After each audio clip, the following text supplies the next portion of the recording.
क्या आप सोच सकते हो कि आप एक ऐसी जगह फंस जाओ जहां से बाहर निकलने का कोई रास्ता ना हो, जहां आपकी हर सांस भारी होती जाए और हर मिनट आपको मौत के और करीब ले जाए?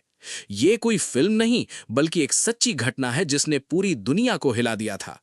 एक आदमी 27 घंटे तक उल्टा एक गुफा में फंसा रहा और लाख कोशिशों के बाद भी उसे बचाया नहीं जा सका।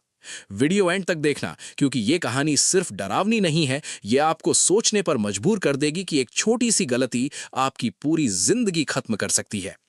ये घटना अमेरिका की एक मशहूर गुफा में हुई जिसे नटी पटी केव के नाम से जाना जाता है। बाहर से ये जगह एक साधारण सी केव लगती थी, लेकिन अंदर जाते ही ये एक खतरनाक मेज बन जाती थी। संकरे रास्ते, ट्विस्टिंग टनल्स और ऐसे एंगल्स जहां इंसान को सिर्फ रेंग कर आगे बढ़ना पड़ता था। यहां पर एक छोटी सी गलती का मतलब सीधा खतरा था। कहानी शुरू होती है जॉन एडवर्ड जोन्स से, जो एडवेंचर का शौकीन था। वो अपने परिवार के साथ इस गुफा को एक्सप्लोर करने आया था। उसके लिए ये सिर्फ एक आउटिंग नहीं थी, ये एक्साइटमेंट था, थ्रिल था, कुछ नया एक्सपीरियंस करने का मौका था। शुरुआत में सब कुछ नॉर्मल था। वो और उसके दोस्त केव के अंदर जाते हैं, हंसते हैं, मजाक करते हैं, उन्हें लगता है कि ये बस एक फन एक्टिविटी है। लेकिन जैसे जैसे वो अंदर जाते हैं, रास्ते संकरे होते जाते हैं और अंधेरा बढ़ता जाता है। जॉन हमेशा से लिमिट्स पुश करने वाला इंसान था। उसे डीपर जाना पसंद था। जहां बाकी लोग रुक जाते हैं, वहां वो आगे बढ़ता था। और यही चीज उसकी सबसे बड़ी ताकत भी थी और कमजोरी भी। जैसे ही वो केव के अंदर और गहराई में पहुंचता है, उसे एक बेहद संकरी टनल दिखाई देती है। उसे लगता है कि ये वही रास्ता है जिसे बर्थ कैनाल कहा जाता है, जो केव का एक नोन रूट था। लेकिन असल में वो एक डेड एंड था, एक ऐसा रास्ता जहां से वापस निकलना लगभग इम्पॉसिबल था। जॉन बिना ज्यादा सोचे उस टनल में घुल जाता है। शुरुआत में सब ठीक लगता है। वो धीरे धीरे अंदर सरकता है, लेकिन कुछ सेकंड के अंदर ही उसका शरीर ऐसी पोजीशन में फंस जाता है जहां उसका सिर नीचे और पैर ऊपर की तरफ हो जाते हैं। अब वो पूरी तरह उल्टा फंस चुका था।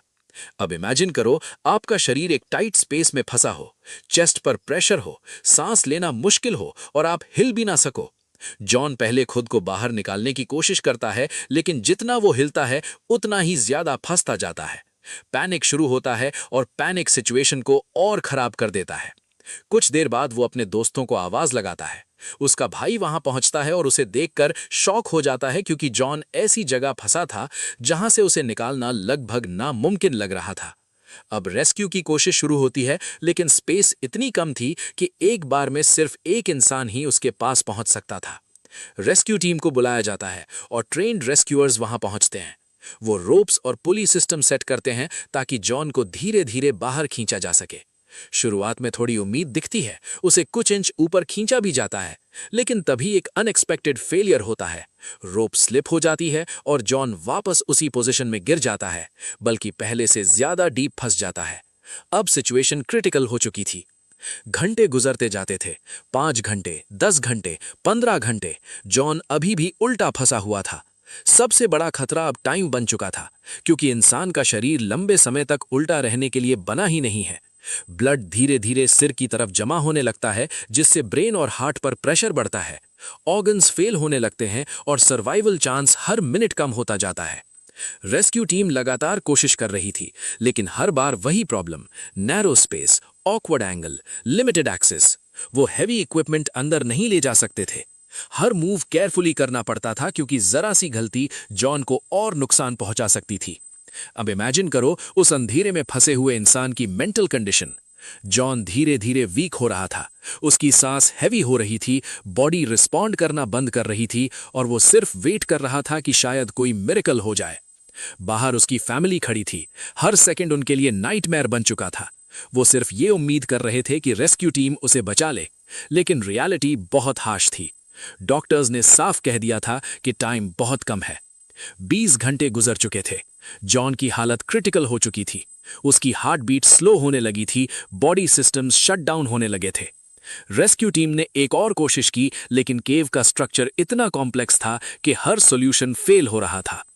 आखिरकार 27 घंटे तक स्ट्रगल करने के बाद जॉन की मौत हो गई। ये घटना इतनी शॉकिंग थी कि जिसने भी इसके बारे में सुना वो हिल गया। इस हादसे के बाद उस केव को परमानेंटली बंद कर दिया गया, ताकि भविष्य में कोई और इस तरह की गलती ना करे। लेकिन ये कहानी सिर्फ एक ट्रेजेडी नहीं है, ये एक लेसन है।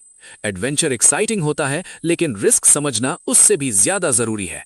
क्यूरियोसिटी पावरफुल होती है, लेकिन कंट्रोल उससे भी ज्यादा जरूरी है। इस कहानी में सबसे खतरनाक चीज ये नहीं थी कि केव डेंजरस थी, बल्कि ये थी कि एक छोटी सी मिस्टेक, रॉन्ग टर्न और ओवर कॉन्फिडेंस ने पूरी जिंदगी खत्म कर दी। अब एक सवाल आपके लिए, अगर आप उस सिचुएशन में होते तो क्या करते? क्या आप उस टनल में जाते या वापस लौट आते? यही फर्क होता है डिसीजन और कॉन्सिक्वेंस में। आज भी ये घटना लोगों को याद दिलाती है कि कुछ जगहें एक्सप्लोर करने के लिए नहीं होती और कुछ फैसले लेने से पहले 2 बार सोचना जरूरी होता है। तो अब बताओ, क्या आप कभी ऐसी केव में जाने की हिम्मत करोगे? और अगर आपको ऐसी रियल लाइफ शॉकिंग स्टोरीज पसंद है तो फॉलो करो, क्योंकि अगली वीडियो इससे भी ज्यादा डरावनी होने वाली है। फायर।